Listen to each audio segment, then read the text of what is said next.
Welcome back to the Offsidesmen podcast. This is episode 2. I'm Justin Landgrave. Across from me is Nate Mall, and then over Zoom in spirit and maybe in our dreams, we got Owen Jalbert. Owen, say what's up. What's up, everybody? Nate. Hi, how are you? All right, you guys know the drill from the first episode. If you checked it out, we're back for more, and we're going to get right into it today. We're going to start off with a couple of little topics that don't deserve a full segment, but we'll get into it. First off, we're going to start with recently released Seahawks legend middle linebacker Bobby Wagner. He is drawing interest apparently from all three opposing NFC West teams, the Niners, the Cardinals, and the Rams. What do you got to think about that, guys? Rest in peace to Seahawks fans, because not only is their legend leaving, but he's going to go play for an opposite team and go sack Drew Lock. Mm-hmm. He's going to I see it as nothing but a negative for the Seahawks. Yeah. I think a lot of things are negative for the Seahawks at this point. Especially when Lock and DK get traded. I think, imagine if Bobby Wagner pulls a Richard Sherman, like when he left Seattle, he went to San Fran. Imagine. That would not make me happy. That would be very kind of funny. For us, not for you. yeah, real funny. Not for us. All right, moving on from that, sticking with the Seahawks, because apparently we're going to start off every episode talking about them in more likely a negative way than positive. Going back to Russell Wilson, it came out right after he got traded that some teammates agreed that it was looking like he might have been checking out even before last season came to an end, and that apparently he himself thinks he might have been damaging his legacy under the old-timey Pete Carroll scheme that is very outdated, I will agree. I mean, he's kind of right, but at the same time, it hurts to hear that too. Run the ball. Yeah. Run the ball. Yeah. Run the ball. We got the best weapons in the league, but run the ball every day. Pass it on the 1 yard line. Yeah. Then decide. That's kind of the same situation with Kyler. I saw something like that.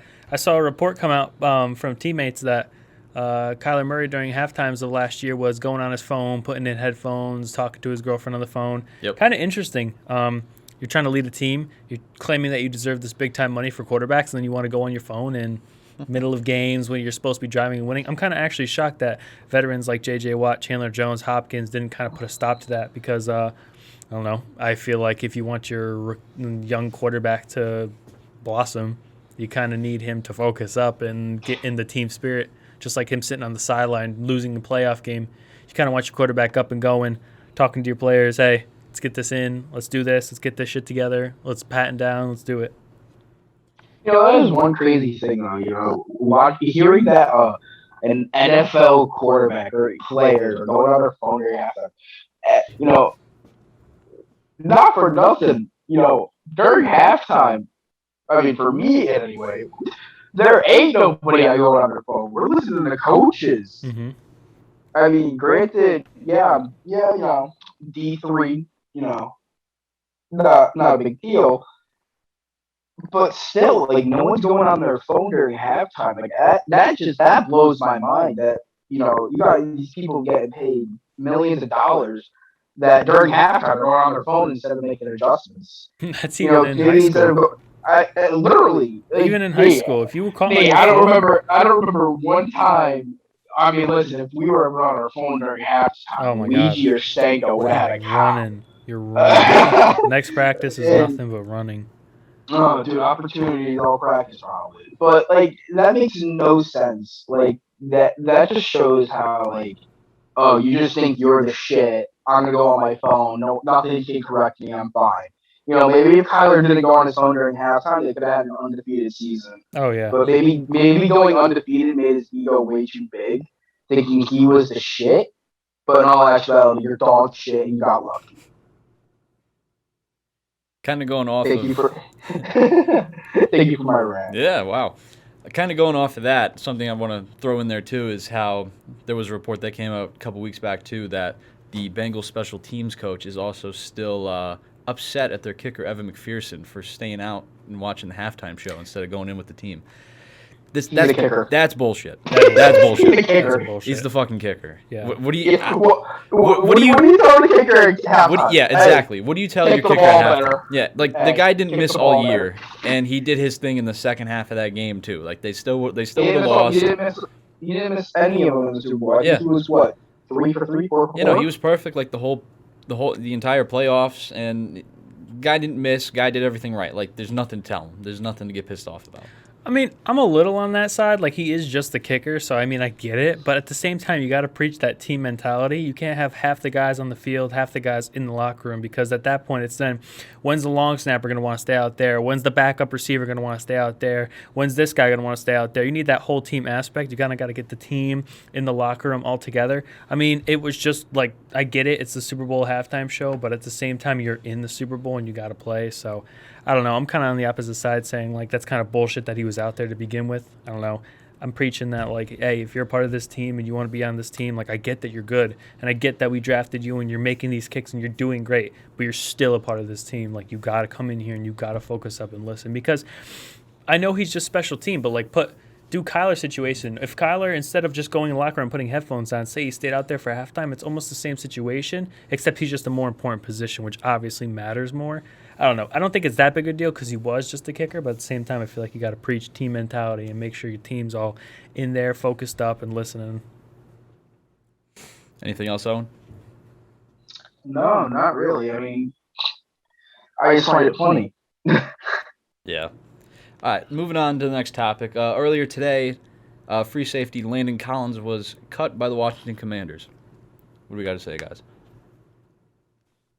Another player. Had a couple key roles when he was younger. Definitely a young guy. When he was in his prime, he was definitely a stud.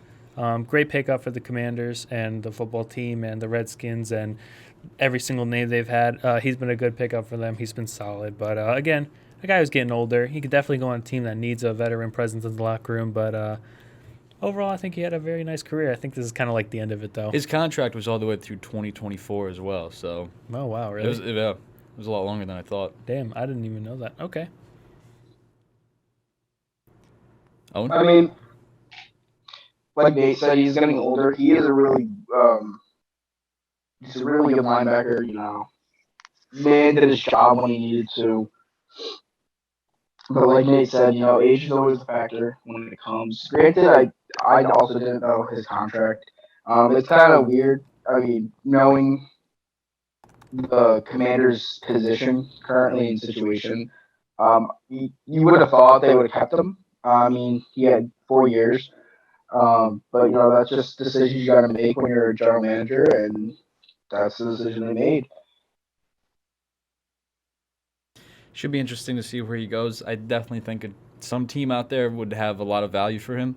Him, Bobby Wagner, a couple other guys, having been cut now, have the chance or have the ability to sign as soon as possible. They don't have to wait until the new season begins next week. So it should be interesting to see how quick his market goes. Moving on next to wrap up this beginning segment, we're going to finish off with recently traded Carson Wentz, who got traded the other day to the Washington Commanders, actually broke here on the show. Apparently, within the Colts locker room and the organization, the Colts were frustrated with Wentz and his lack of leadership to the younger guys, and being the quarterback, too. That's the guy you expect to be your biggest leader.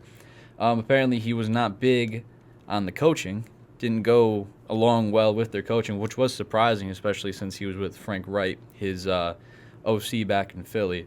And just in general, all the reckless plays he had, apparently not a big fan. No, I never really. I know we've talked about this on the show before, and we've talked about it in private a bunch of times.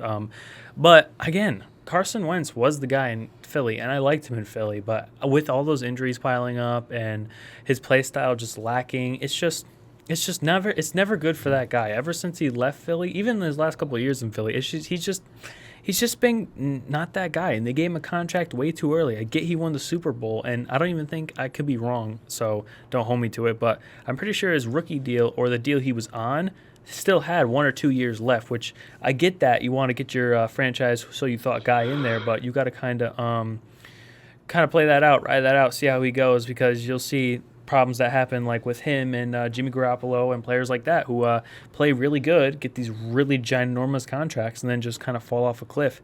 And I think it's going to kind of be hard for Carson in Commanders, because the Commanders are kind of looking for that franchise quarterback who can lead the team and be that guy. And if he's just not that guy, then who's going to be leading the team? Nobody is on the offense, so you're going to kind of be struggling at that point. So, I don't know. I see Carson Wentz as kind of just being a problem overall between his contract, his play style, his injury, and now with his leadership problems. Carson Wentz is just not a good look from my side of the table. Hopefully he can turn that around in Washington. Yeah, you got to hope for that guy at least. All right, moving on. We're going to get into cap room situations all around the league. Starting off, we'll go with the teams who are in a great spot cap-wise. On me, I have the teams with the top 10 most available cap space as we head into free agency. After the trade yesterday, the Indianapolis Colts have just about $70 million in cap space. Coming in at number 2 after the Bobby Wagner release and Russell Wilson trade, the Seahawks have a little over $50 million in cap space. Next up, you have the Dolphins, followed by the Jets, Chargers, Jaguars, Raiders, Bengals, Panthers, and Steelers. All with $30 million and above in cap room. Very interesting amount of teams. You got some teams who are in a rebuild, some teams who are actually right there, like the Bengals and Chargers are up there in that list as I'm looking on it right now. I see the Broncos have at least around like 25-ish million. Some teams out there, there's quite a mix. It's not just teams that are in rebuild. There's actually some teams that have a decent amount of players to make a push, like the Bengals, who were just there. They can add to their team, build that O-line. Be nice to see. Yeah. I mean, think about it, like both the Colts and Seahawks, like they have a lot of talent on the roster still. It's just quarterback's a problem. And $50 million, $70 million, that's a lot of money to work with to find a new quarterback. Yeah, honestly, the team in the best situation to me at this list, you got the Colts, the Bengals, and the Chargers. Yeah. They got all the right pieces right there. Colts is literally just probably a quarterback and maybe another receiver. Your defense is one of the best in the league. Bengals, you got to fix that offensive line a little bit, maybe a little help on defense, but your offense is kicking it strong. Chargers, it was kind of mysterious how you guys didn't make the playoffs last year, but again, get some defensive help. Derwin James is there, that veteran safety, and your offense is still kicking it. So those three teams are, in my opinion, probably in the best situations right now. Yeah. Jaguars can maybe make a push for once, spend some money, protect Trevor, hope he has a much better sophomore year, get him some more weapons too. Yeah, definitely. Like there is talent on that roster. Yeah. They just have to find it, and with new coach, a lot of new shit going on. There's something that can be found there, but it'd be a good start would be spending a little money. Yeah. Showing dedication, showing enthusiasm, and wanting a good team. Oh, and you got a team on that list, at least of the top couple of them that you see, maybe one or two that can make a big change or make a big push? I mean, you look at the Chargers. You just look how the Chargers did coming in last season. I mean, granted, they ended up beating or even tying the tying the Raiders. Wow, that like hurt my brain. End up doing something within that game to propel them into the postseason. They could have done some damage in the playoffs. I feel like Justin Herbert's a really well quarterback. I feel like that team is a very underestimated team. The Chargers can really do some damage, especially since the division they're in.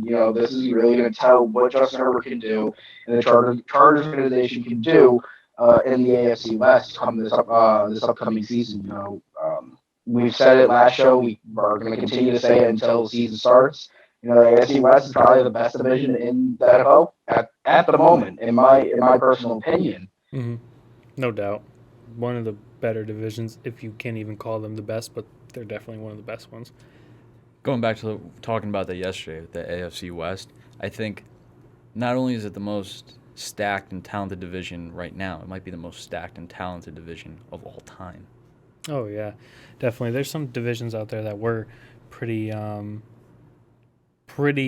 close to being called the best, but this is definitely one of the best if you had to say it.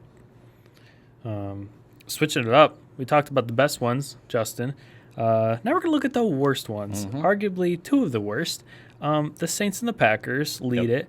You got in no particular order, Rams, Vikings, Bucks, Giants, Chiefs, Niners, Cowboys are all in negative cap, which they got to fill that way out. And then two smaller teams that made playoff pushes or were pretty damn close, the Bills and Titans, coming with just a little bit over negative space. We're going to talk about later, like we said, a couple of these teams and how they're going to get out of debt. We have that planned for later in the podcast. But, Justin, I want to hear your opinions on teams like the Packers who just signed big contracts and they're still in debt with these contracts signed. If they want to make a push and not have the same exact roster of last year, in fact, less because they actually have to let some players go, like what do the Packers have to do? Because if they have the same team and they didn't even beat the 49ers, then how are they going to do it? Yeah, this throws me off a little bit, especially after hearing about the Rodgers coming back and the tag for Adams. Especially, like, they are almost $50 million under the cap, and the details haven't even come out yet. And the cap got raised. Yeah, the cap got raised, and the details about Rodgers' new contract haven't even come out yet. So what the hell is going to happen when those numbers come out?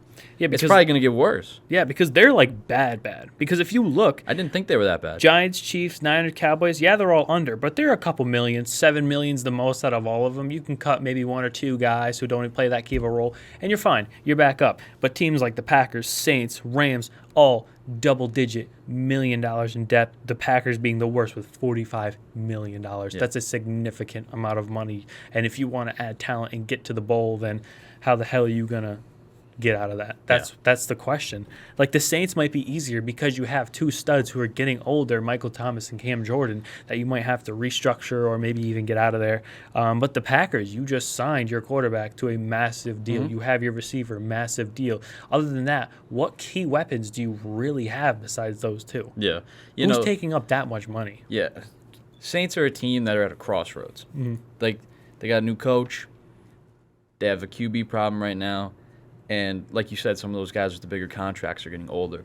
So it would make more sense for a team like them to kind of ship them all out, refigure out the cap, and rebuild the team at the same time. But the Packers, you still got Rodgers. Yep.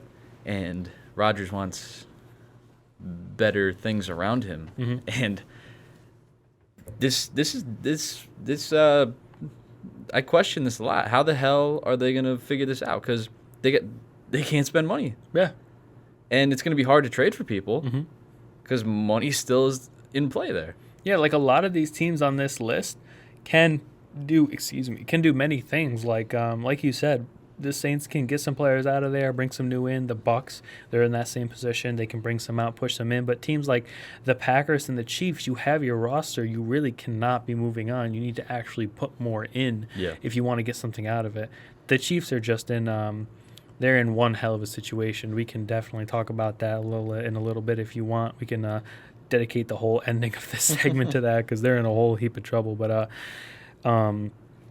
yeah, it's just interesting to see how some of these teams are going to get out. I'm curious because I know Owen has a lot of opinions on this team. But Owen, the Bucks, they are in $10 million of debt. You got Rob leaving. You have a couple of key guys leaving. Brady's obviously gone. If you're the Bucks right now, are you with Mike Evans and Chris Godwin? Are you trying to maybe do something, another playoff push, or are you in total rebuild mode? Let's get some new faces in here, some new guys.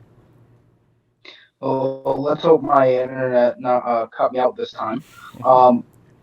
But no, Chris Godwin's got the franchise tag. A lot of people didn't. A lot of people thought he was leaving. A lot of people thought he was going to go to a different team. You got Mike Evans as well. I mean, listen, the Bucks got to figure it out.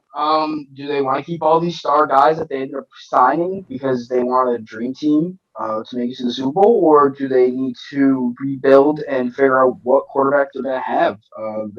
Currently, Bucks still don't have a quarterback. They got their backup, which don't really know who the backup is at the moment. Hey, I'm busy right this second. I'm sorry. I'll call you back. Great timing. But yeah, no, to free up their cap space, obviously Gronk, it's a Bucks just smart, get rid of him. Not because he's a bad player, just because, maybe I feel like that ship has sailed with them too. They just brought Gronk in because he wanted to play with Brady, and, he made that very known. to free up their cap space. Like I said, Mike Evans. If I'm Mike Evans or Chris Godwin's on one more year, I walk come next year. I don't resign. But Bruce Arians seems like that type of guy to not give a single fuck and franchise tag whoever he wants. Like, look at the whole Brady situation. Yeah, Brady retired, but say Brady comes back, he's not willing to. He's not giving him away. He wants 4 to 5 first round players or picks. I saw that. Yeah, he's one of those coaches that are losing it. I think Brady's good, but you're out of your fucking goddamn But he's 45 years old. Yeah, exactly. You're out of your goddamn Yeah, he's 45 years old. He's not even worth one first-round pick at this point. I'm sorry. I know what he's done, and he just went to the Bucs and got that. That trade would consist of a quarterback for quarterback, and it would have to be a high caliber quarterback. None of these mid-tier bullshits. Like, what I would have loved a trade that I would see go through would be a Rodgers or Brady type scenario. That's the type of quarterback scenario that I feel like would be the only logical trade. Is a Brady Rodgers swap. The hard part is that Brady's is still significantly older than Rodgers. Like you said, I really don't think there's even a caliber trade that you could trade for Brady, because the hard part is that he's really fucking good, but he is also really fucking old. You have like 1 or 2 more years out of him, so do you really want to give up a first-round pick for a guy who's that old? And that's if he comes back. You're trading for his rights at this point if he comes back. Yeah. And I don't know if he comes back or not. I really think he should just stay retired, because coming out of retirement and going back in is one of those things that can either like make your legacy really great, but in most times kind of hurt your legacy a little bit. It would be stupid. Yeah, it would. I don't know. It would come off as annoying, in my opinion. Maybe he'll come. Hey, I'm done. Go to the MLB. Never mind. Yeah, he's gonna be a catcher. For the Mariners. He's gonna bring the Expos back. Yeah. He's going to be a catcher for the Mariners now, if baseball ever comes back. He's going to pull a Bo Jackson and Michael Jordan go to the MLB. Speaking of baseball, if you guys didn't know, this is being recorded on the 10th. And at 3 o'clock, they actually have the deadline. So Justin's casually waiting for the alert in agreement. 4 minutes for it not to happen, on a side note. So you'll know in 4 minutes if baseball is back. I mean, you'll know by now this episode comes out. But he's going to scream at the top. You will see Justin's reaction live. You'll see me get pissed, or you'll see me be excited. We're just going to be in the middle of a topic. Everybody who's watching, I can't even see his actual reaction. I'm just going to hear like a bang on a table or some shit. Everything's going out the window. What? Where? First Russ gets traded, then Bobby leaves, and then the Mariners MLB has another. And they cancel the time to shine, and there's no fucking season. Yeah. Brady's coming back. He's going to now torment the Mariners instead, not the Seattle Seahawks. There you go. Yeah, I think. Does anybody else have anything for free agency? I think we talked about it pretty decently. Free agency. I mean, a lot of teams, free agency. Holy shit! Did I just say that? Last episode. Yeah, jeez, that was last episode. If you didn't see that, go watch that. You live in the past. Yeah, I guess so. No, but cap. Sorry, cap. Anything else? Cap affects free agency, if that's what you were going for. I mean, I guess so, because you got to sign guys. If you don't have enough cap, then you can't sign guys. Like if you're the Niners, you have like I don't know, -4. Here's the way I put it though. We got these general managers up in their box suites, up in the front office doing their thing. Popcorn exactly, and exactly. their cotton candy as they watch the guys go play football. They are a lot smarter than the 3 of us sitting here bullshitting about what they're going to do with their money that they don't have. Yep. But guess what? They're going to figure something out. They're going to find a way. We're going to come back here next week, and those teams that we mentioned that are in the hole, magically $45 million. Exactly. Disappear. They're going to be the ones that are making the big splashes. Yeah. So Hey, you hear that? It's crazy shit. Hire this guy right here. He's got you covered. You'll see in the next segment. Oh yeah. Which is a great transition into our next segment. Here we go. Our next segment, we're going to talk about. Well, if you watched last episode, we spoiled it like 2 seconds in. We're going to do this segment here, and then we got another segment later. We'll hold off on that for now, 1 segment at a time. Here we will talk about the 3 of us have each picked 2 teams that we think could make some deep playoff pushes this season if they do these certain things as the offseason begins next week. We'll start it out with Nate. Nate, let's hear your first team. Yes, in a perfect world, which we're not in a perfect world, but if we were in a perfect world for both the Eagles and the Colts are my two teams, I believe these teams are very close to getting it done. And with my perfect scenarios, I think that is quite possible. So I've listed some numbers. These are just rough and everything. If you want, you can look up on your own. But these are numbers I found off of the internet. Right now, the Eagles have around $25 million in cap space, which is really good for the offseason. And you probably don't need any more. But I found, 3 players that you can easily cut and trade. Actually, 4. You can easily cut and trade to make as much profit as you can to sign some of these baller free agents. The first one, we have Minshew. I know, Minshew Mania. Owen really wasn't happy about that one. And Taysom Hill, which we'll talk about. But he wasn't happy about Minshew, but Minshew will save you $2.5 million with no dead cap, which is nice. Arcega-Whiteside, I like him. He's all right. Just kidding. He's gone. $1.1 million saved. You got to trade Andre Dillard. He's a decent tackle in his last year of his rookie deal. He's going to want a big deal next year. I know they need linemen, but there's better options in free agency. Cut him $2.1. And the one that I really don't want to say, but I'm going to have to, is trade Fletcher Cox. You can't cut him because you'll get $25 million free, but you'll also have $40 million in dead cap, which is why you have to trade him to a team not in the NFC, in the AFC that really needs that stellar D tackle. His value is still up. Yes, he's older, but as you've seen with the Rams, they will trade, or NFL teams will trade, for a veteran that can get it done. So with all of that added, you have a ton of money to hop into free agency with, which is why I think for the Eagles, they need to target Allen Robinson at wide receiver. Yes, you have Devonta Smith, but Allen Robinson is that veteran presence that you need, as well as cornerbacks. You definitely need those. It doesn't have to be J.C. Jackson, but he is the best in the market. And in a perfect world, we always get the best guys on the market. With that, in the draft, I think with your first 3 picks, you need to go for cornerback, edge, and linebacker, even though you did get metaphorically J.C. Jackson because it's a perfect scenario. You still need to have a cornerback depth, edge, and linebacker, and maybe a D tackle because you need to replace Fletcher Cox. Hot topic, here are 2 guys that Eagles fans I know have talked about getting rid of, but I'm going to say don't do that yet. For the first one, Jalen Hurts, I don't even know why Eagles fans are questioning him. He is a great quarterback. I don't know why anyone's even questioning him. And lastly, Jalen Reagor, hot topic. Jalen's young. He's got 1 to 2 years on his rookie deal. You can't trade him because he's proven nothing so far. Nobody wants him. He is still young. So you might as well try and let him see. I did not mute my watch. I know, poor me. Unbelievable. No, but Jalen Reagor, he's got a lot of upside. He's still 23 years old. I know he's made some mistakes, but hey, you get that line in there. You get some depth in there. Maybe you can take some pressure off him and he actually can make some plays. I'm not saying he's the savior of the world, but I'm not saying he's the worst guy ever. That is the Eagles' perfect scenario. Let me know what you guys think in the comments. I'll obviously post this on the TikTok too. Do you want to go one for one, or do you want to do that? twos? Let's do that. All right, so I'm going to stop talking now. I'm going to pass it over to Justin. Yeah, and quick disclaimer. We forgot to do this at the beginning of the episode. That's on me. 2 things going into basically every episode. 1, we're not experts.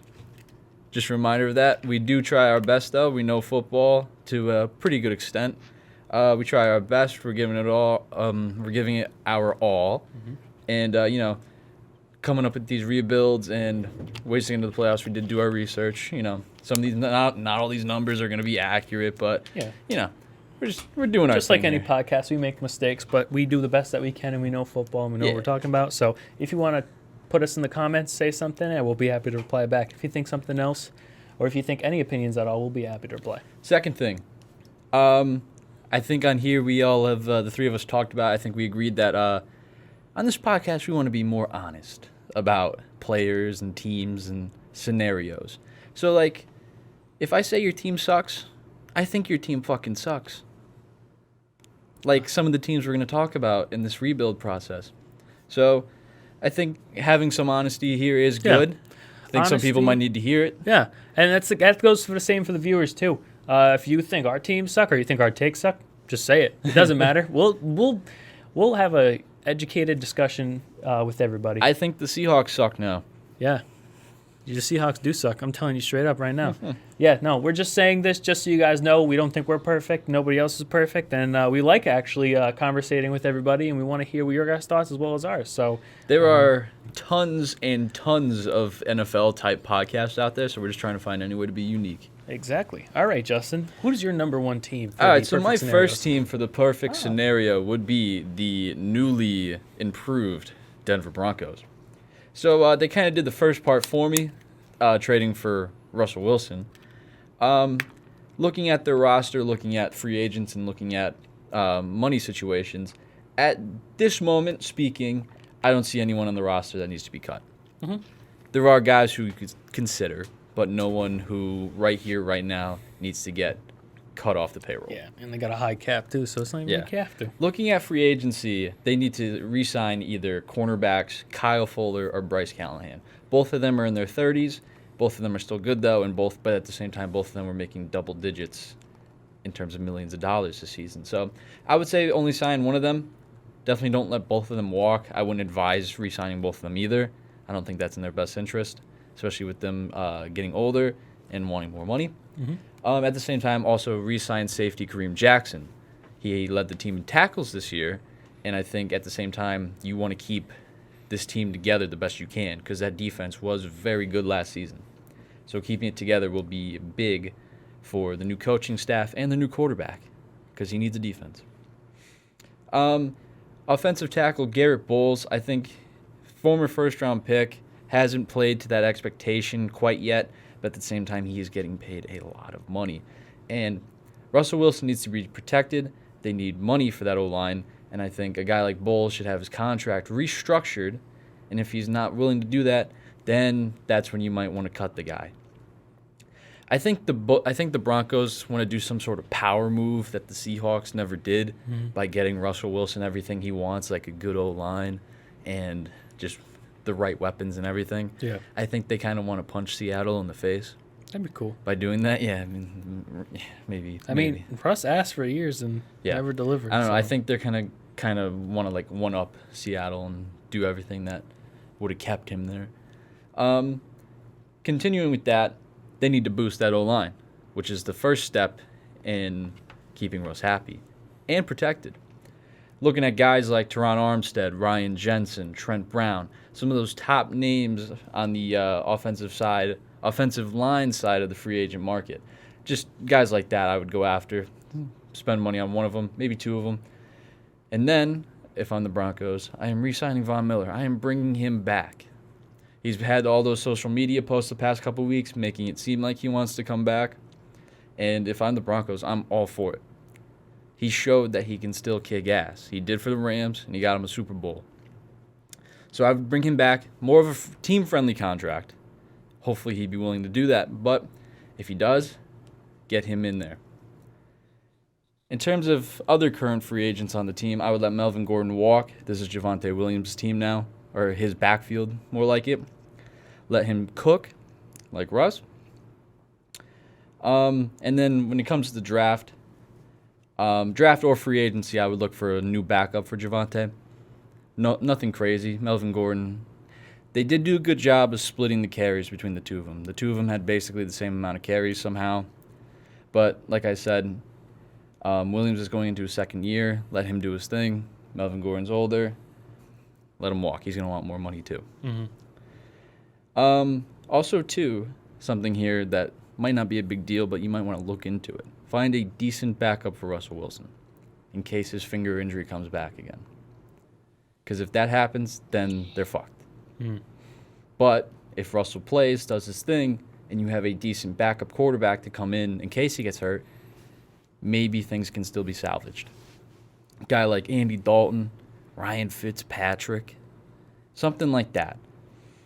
And then in the draft, they still have, even after trading their first and second rounder to Seattle, they still have 5 picks in the top 115, which is not bad at all. So there I would focus on both their O-line and D-line for the picks, and then in the later rounds go for the skill players. And with that, that is how I think the Broncos can become a deep playoff team.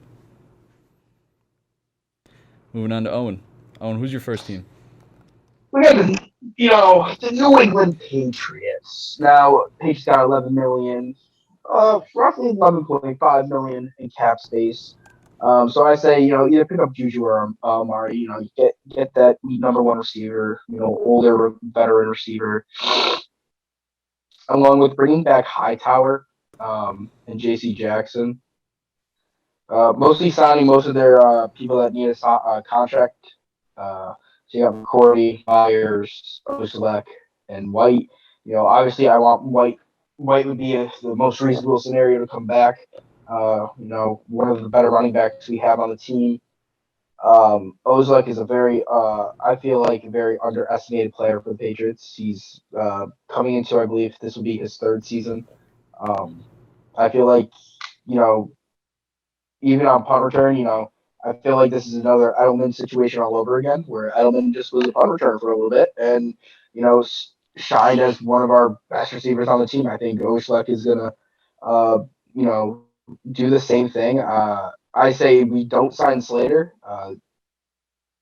Matthew Slater is a very old player at his position, and that's just money we can free up in a position we can free up. And then as much as Nate's gonna love me saying this, I'm tossed up on this. Uh, I say drop N'Keal Harry. It's a hit or miss. I mean, listen, he's the tallest receiver for the Pats, but the thing is though, he's like Richard Sherman just at the receiver spot. He's a liability. He can either catch the ball or he'll drop it.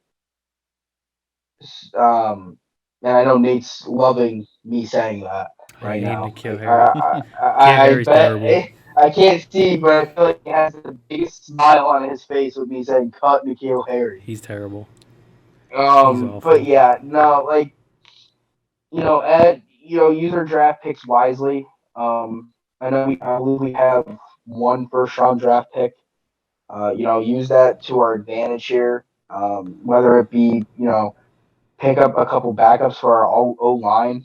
I know we had some struggles with that this year with injuries, along with maybe pick up a linebacker with Van Noy having to, well, not having to, since us releasing Kyle Van Noy. And then if we don't bring back Hightower, fill that Hightower slot as well. This is a very defensive heavy draft.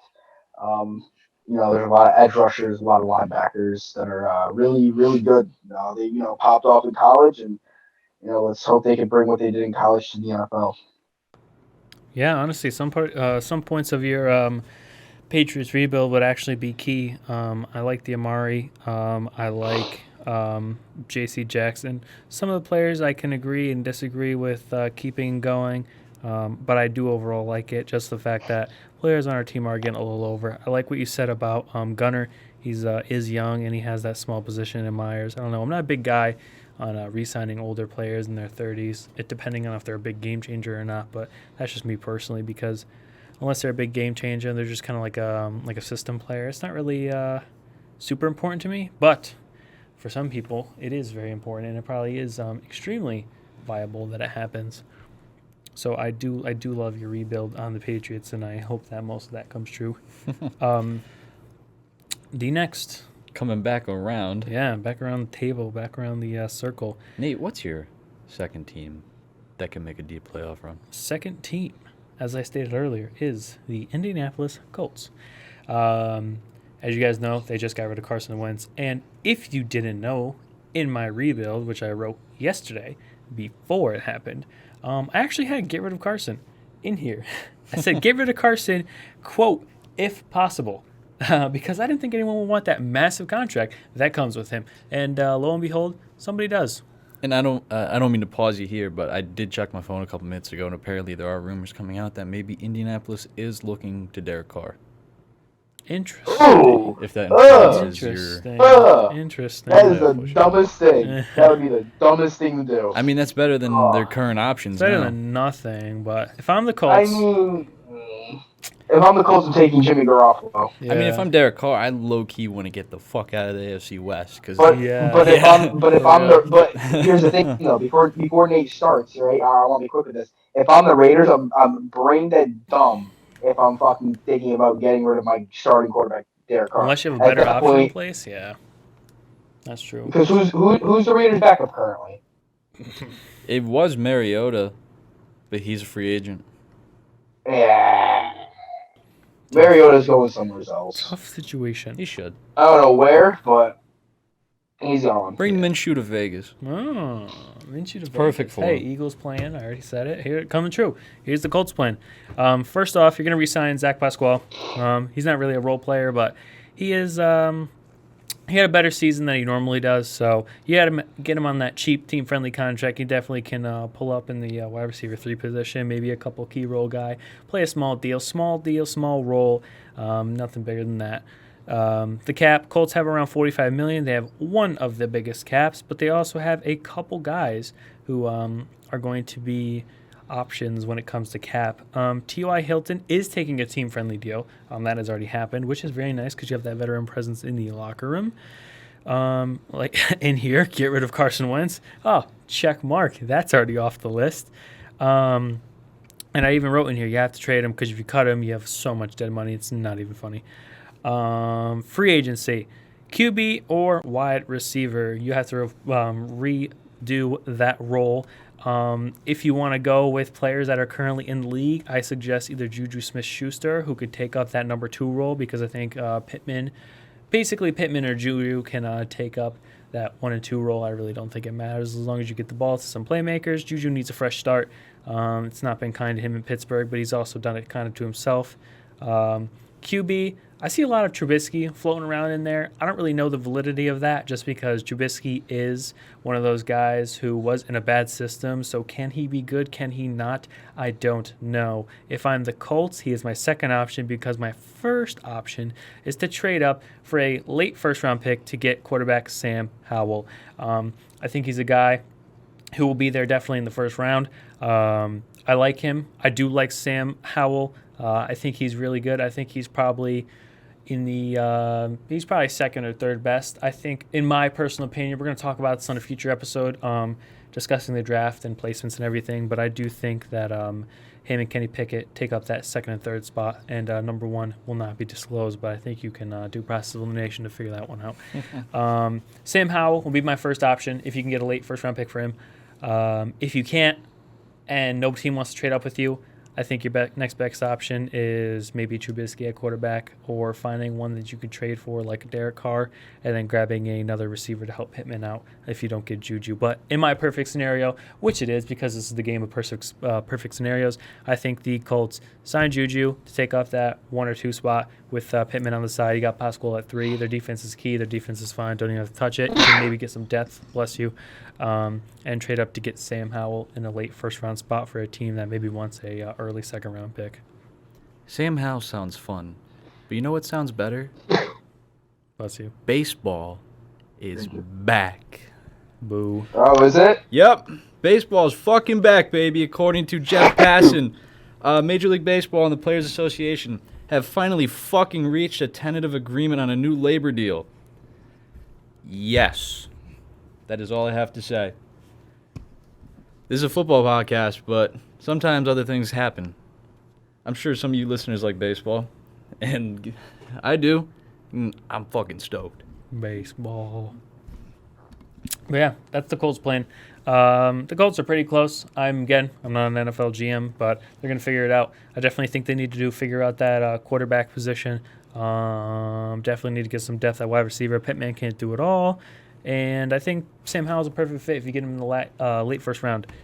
Other than that, I think the Colts are in a pretty decent situation. Getting rid of Carson, I really like that move. So, getting rid of Carson and getting rid of that $28 million was the best move they could have made. Especially because they dumped the entire contract. Didn't have to pay for some of it. If they had to pay for some of it, then that kind of sucks. But they're fine. They're key. They did the right move. They know what they're doing over there in Indianapolis. Yeah, they definitely got a chance, especially in a weaker division, I would say. You don't know what the Titans are going to do. The Texans are up in the air, and the Jacksonville. We were talking about that before, like Jacksonville, if they spend some money, get the coaching staff straightened out, like they could do something, but like this coming season is still not going to be. You definitely got 2 or 3 of them. You definitely got 2 or 3 years with both of those teams. So I think they're in a pretty easy division, especially because the Titans They're hit or miss with Tannehill. Tannehill's nice. I like Tannehill. I'll take him over a lot of quarterbacks. But I would not say that I would be able to lean on. I mean, he did it without Derrick Henry. But I don't know. I see the Colts taking that division if they make these key offseason moves. Justin, you're up next with the Cardinals. All right. Yep, so my second team will be the Arizona Cardinals, my arch rival of the NFC West. Here's the first thing I'm going to do if I'm the Cardinals. If I'm the owner or like Cliff Kingsbury or something, what I'm doing is I'm getting all those guys. And we're going to get Kyler Murray, and we're going to go sit down in a room somewhere, and we're going to have like a nice formal sit-down, like a mafia meeting or something. And we're going to make sure that Kyler Murray is on board, all right? Because he's been really funky ever since they got their asses beat in that playoff game. I mean, it started off with him taking Arizona Cardinals-related pictures off of his Instagram. Granted, they're back now, so hopefully, they took a break. So hopefully he's good with that now. Once you get that out of the way, there's going to be some tough decisions made for this team, but I think they're decisions that are for the better. First off, you got to cut J.J. Watt. He's getting old. He had another injury problem this year. Excuse me. So you got to get rid of him. He's a lot of money to free up. Next, you're also cutting offensive lineman Justin Pugh. He's nothing special, and he's getting paid like he's special. So he needs to go. Next, I'm going to try and restructure left tackle DJ Humphrey's contract. Now, I don't know super duper much about him, but apparently he's not that bad.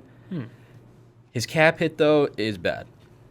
But if he's worth keeping, I would try and fix it up. Yeah. Keep him around. It's like the same case I mentioned before with Bowles. Like, if they don't want to fix it, then that's when you might have to cut him. Mm-hmm. So, after that, I'm re-signing both running backs, James Conner and Chase Edmonds. Interesting. I think they were a good duo down there in Arizona. I think they fit the offense well. It took James Conner a while. Like, this was his year. Even though his numbers are kind of iffy, like, this was probably his best season. Edmonds I like out of the backfield as a dual threat receiving-wise, so I think it's a good duo. And they're used right there in Arizona, so may as well keep them. I'm also re-signing Zach Ertz. He was a nice little pickup around the trade deadline. They had a bit of a weakness at tight end. He made it a lot better. Keep him around for another year or two. And probably one of the bigger signings you have to do is get Christian Kirk. Had his breakout season this year, solidified that number 2 spot behind D-Hop, and it's his now if he wants to keep it. I don't think he's ready for a number 1 role yet, and so hopefully he doesn't expect to get paid like a number 1. So this would be his time to stick in Arizona, where he is a true number 2, and learn from one of the best in the league, DeAndre Hopkins, some more. Will they have enough money for all of that is my question. We shall see. Moving on, if I'm the Cardinals, I am attempting to get Chandler Jones back. But that is the problem. He's going to want a lot. He's older, but he's still good enough to where he's rightfully would demand a lot of money. And so I would definitely reach out to him, try and figure something out. But if it's too much, I'm not doing it. I'm letting him walk. I'm also letting A.J. Green walk. Fuck him. Let A.J. Green walk. So then you have D-Hop, re-sign Kirk, and then you have Rondale Moore in his second year, who is, I think, a very good receiver as well. Let him get in the number 3, get in the slot or something, where he will do very, very well. For free agency, I think a big name they should go after is cornerback J.C. Jackson. I was checking out their depth chart today. They don't really have too much going on at corner. They got Brian Murphy, that's about it. He's not a number 1. He's more of a 2-3, and there's a lot of good receivers in the NFC West still. You got Kupp, Debo, DK, Tyler Lockett. They need someone to cover those guys to keep up. And so getting J.C. Jackson would be the big move they need to make to have a good secondary, because they have decent linebackers, decent Buda Baker. Hopefully he gets better, though. He did get injured in that playoff game. But J.C. Jackson would be the guy to make that secondary and that defense as a whole pretty scary. Also, too, look to second-tier free agent offensive lineman. No one crazy, but that would also be an upgrade. Mm-hmm. And then I would also trade in Andy Isabella, going to be a third-year receiver out of Mass. Hasn't gotten the playing time he deserves, also being another receiver with elite speed. But since he has that speed, I feel like he would have a lot of value in whatever trade might come up. So dump him, get some picks. And then I would eventually spend draft picks on replacing Chandler Jones, J.J. Watt, maybe the secondary or the front seven. A lot of defense for picks. Mm-hmm. And that's what the Cardinals should do to stick in what is still going to be a tough NFC West. But that's the move. All right, Owen. I think we're circling back now to the last of the playoff push perfect scenarios. So what you got for us? No, we got the Packers. Now, the Packers, well, they don't really got much room in cap space. To be honest, they are last. They are last in cap space. They are negative a lot. They're negative $45 million. They got a lot of dead cap space, too. $7 million. They really can't do much with picking up players. They're really relying on their draft picks at this moment. In my opinion, they need to really consolidate their offense, Rodgers more. After franchise tagging Devontae, re-signing Rodgers, you really need to consolidate that offense now. It's hit or miss at this point. You've done it for who knows how long now. It's time to consolidate it. Also, big thing, they need to fix their special teams. I was just going to ask you. I was going to say, did you see that punter who kicked 80 yards? Yeah. What are we thinking about the special teams? Is he like an option? Here's the thing about special teams, right? A kicker with no pressure can kick far. That's proven. Oh, yeah. You put them in a game time scenario, it's a completely different story. Yeah, no doubt. Yeah, it's kind of facts. The block punt in that playoff game against St. Fran wasn't really the punter. It was more the O-line not holding up there. Exactly. You could and say. The thing is, it's not really O-line in there. You got skill positions blocking. True. So you need to know what skill positions can block and what skills position can't. Consolidate that, consolidate the kickoff, consolidate all around each and every special team to where they're not a liability in crucial situations. For example, the 49ers playoff game, to where they could have a chance. It all starts with the special teams. It's proven. It shows. Special teams can win or lose, is a make or break in game time crucial scenarios during the season. So consolidate that. I also say, this is going to be very controversial. Cut Cobb. Randall Cobb, man's old. He's on his way out. He's old. Pick up someone young. If they had to. I mean, I don't even think it can go through because of how much debt they're in with cap, or how much negative they're in cap. Trade for Saquon. Trade Cobb for Saquon. Granted, I don't think that trade would go through. But, that's a possibility. I just want to jump in there for half a second. Where do you see Saquon potentially fitting in that offense with Aaron Jones and A.J. Dillon? Good question. So what if I counter you with trading Cobb for a receiver that doesn't want to be there, or a receiver who is younger, like we see Kenny Galladay's taking a big role over there in Giants territory, and Giants need more weapons like that. What if you somehow traded Cobb for a decent receiver, or maybe try to get Cobb in there for – I know what you're saying. Try to get Cobb for a different weapon. I like Saquon, and I think he's going somewhere. I do agree with Justin that A.J. Dillon and probably Aaron one Jones, of the best duos in the league. Yeah, better do as a running back. I do see Saquon going somewhere like you're saying. Maybe not the Packers, but I know what you're saying with get another weapon. I'm curious, do you think they actually do need a different change up at running back, or do you think they need probably just like a different weapon on the offense, more versatile offense? More versatile on the offense. Yeah. I like what you were saying about Kenny Galladay. That would help consolidate the receiving core. I mean, granted, they still got Adam Lazard, they got Devontae. But Van Scaling, my man. Scaling. Just find that last piece in the puzzle to just consolidate it all. I mean, the Packers are there. The Packers are there. They made it known that they can make a push for the playoffs. Granted, they choke. No big deal. Yeah.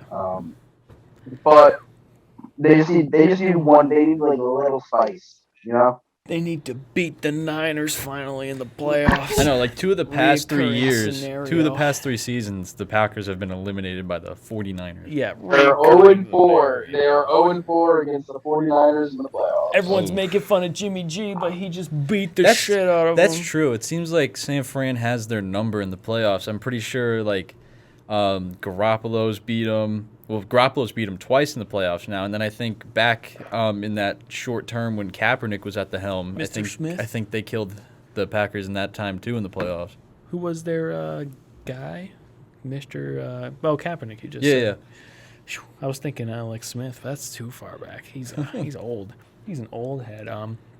There were the perfect picks. We picked 2 of them. If you guys actually want to see more of that segment, we're going to be posting a lot of that on TikTok, perfect rebuilds and stuff like that. That I is think true. that's a very interesting topic when you're talking about teams and what they could do better and what. Obviously, we're not GMs, but in our minds, in a perfect scenario, in a perfect world, everyone wants to sign with you. But it's not a perfect world, and stuff happens, It falls into place. And we only went over 6 teams. There's a lot of other teams we could do it for. Oh, yeah. Those are just some of the interesting teams. Those are playoff pushing teams. We actually have a whole nother segment, factual. rebuild pushes, which is the exact opposite. What can a team do to turn the boat around and get out of the spiraling downfall that they are actually in?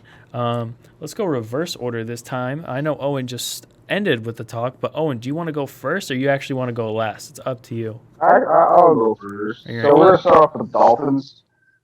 Dolphins got a lot of room in cap, as we stated before. Coming in second on that list that we have. 51 million cap space. Like they can do a lot come this offseason.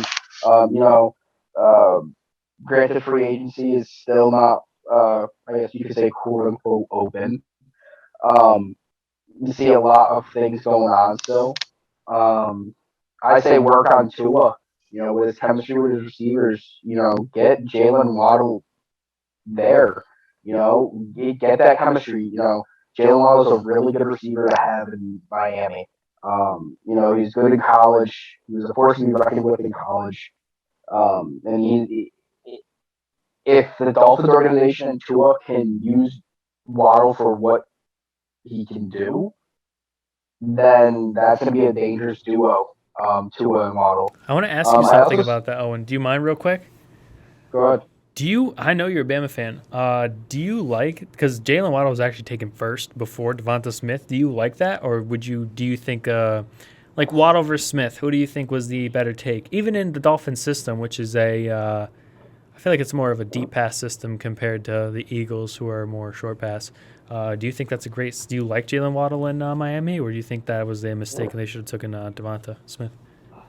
It really doesn't matter at that point. Devontae Smith and Jalen Waddle, they were both really well-oriented players coming out of Bama. You get any receiver coming out of Bama, they're going to be dangerous. A lot of people were actually speculating Devontae Smith. Hence why I believe Jalen Waddle was drafted before him. Looking at Devontae's size coming out of college, he was a very skinny receiver coming out of college. A lot of people were scared for him. I know a couple of my friends up at college were like, Devontae Smith, very, very skinny, doesn't have meat on his bones, doesn't have a lot of muscle. Looks like he can get injured very quickly. So, in my opinion, I think that's why Miami took him. But then again, it all depends on what you see come out of the pro days and the combine. Yeah. They both had very, very good pro days and combine results. I feel like where they both landed with Devontae going to Philadelphia and Jalen Waddle going to Miami, perfect for both of them. They're both playing with quarterbacks they played with in college. Bobby Smith knew Jalen Hurts for a little bit before Jalen Hurts, transferred and was dethroned of the starting spot up at Bama. Jalen Waddle also played with Tua at Bama. So, both of them having that, it's like a Joe Burrow, Jamar Chase scenario. They got their college quarterback. They know how each other works. That's why I keep telling all these Philly fans, like, listen, give Jalen Hurts some time. Give Tua time in Miami. They're going to succeed. All these people think, we drafted quarterback first round, they're going to be a star, right? They're going to be the best of the best. Not true. Not true at all. Look at Trevor Lawrence. Like, people just got to give these quarterbacks some time. And I think that's what the Dolphins organization has to do come this season is, this is the offseason where you fix and tune up where Tua needs to work on, along with his chemistry with his receivers. Have faith in him. They did not, in my opinion, have faith in him come last season. Granted, Brian Flores does not know how to coach well, with insulting his players and doing other idiotic things. So I think that had a big impact on the team. I mean, granted, the record shows. Listen, the Dolphins are just one big play, one big season away from making a playoff this year. Yeah, you'll see that AFC East. That's going to become a competitive division, and I agree with you. It's not like it's a dominant division. I mean, granted, the Bills. Yeah, right now. The Bills have a couple. I feel like the Bills have 2, maybe 3 years of dominating this division until it's back up for grabs. Yeah. But just to wrap up on the Dolphins, picking up. You look at the mock draft. Their pick is round 1, pick 29. They have right now. The mock draft says they pick up Jermaine Johnson the second. Really well edge rusher coming out of the U. Or not the U. Sorry. Wow. I am blind as hey, you got the right state. You're right there with the state, so it's good enough. Nah, you know what you were saying. Blind as a bat. He coming out of Florida State. Really well edge rusher. He's up there. He had a really good combine. Hopefully he has a good pro day as well. Exactly. He's sitting in the shadows of the guy. Hutchinson. Hutchinson. Totally blanked on his name right there. But yeah, and with the rest of the picks, pick up more alter between defensive and offensive threats. Linebackers, O-line, help protect Tua, and that's really and fix just fix the atmosphere. Yeah, no, I get that. I like it. This is a new page. Brian Flores is out, bringing in a new head coach. Yeah, new series in Miami. Yeah, I like. I especially like your talking about college. I think that's where your specialty is talking about the transfer from college to NFL.